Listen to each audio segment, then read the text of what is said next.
আসসালামু আলাইকুম ওয়া রাহমাতুল্লাহি ওয়া বারাকাতুহু।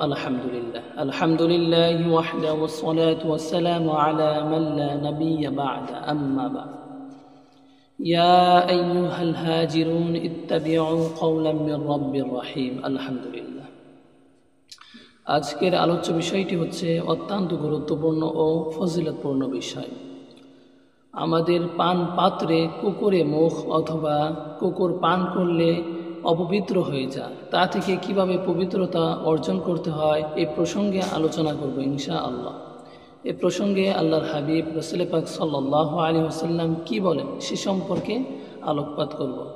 আল্লাহর হাবিব সাল্লাল্লাহু আলাইহি ওয়াসাল্লামের একখানা হাদিস, আন আবি হুরায়রা قال قال رسول الله صلى الله عليه وسلم إذا شرب الكلب في إناء أحدكم فليغسله 7 مرات متفق عليه।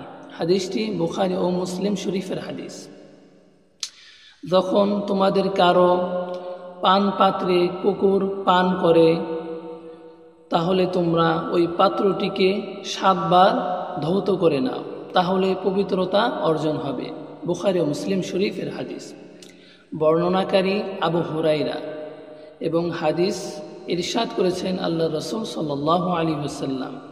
তাহলে এই হাদিসখানা থেকে আমরা শিখতে পারলাম যে যদি কুকুর কোনো পাত্রে মুখ দেয় পান করে তাহলে সেই পাত্রটিকে 7 বার ধৌত করে নিতে হবে, তাহলেই পবিত্রতা অর্জন হয়ে যাবে।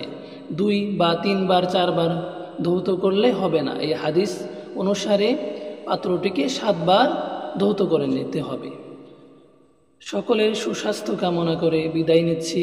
আসসালামু আলাইকুম ওয়া রাহমাতুল্লাহ।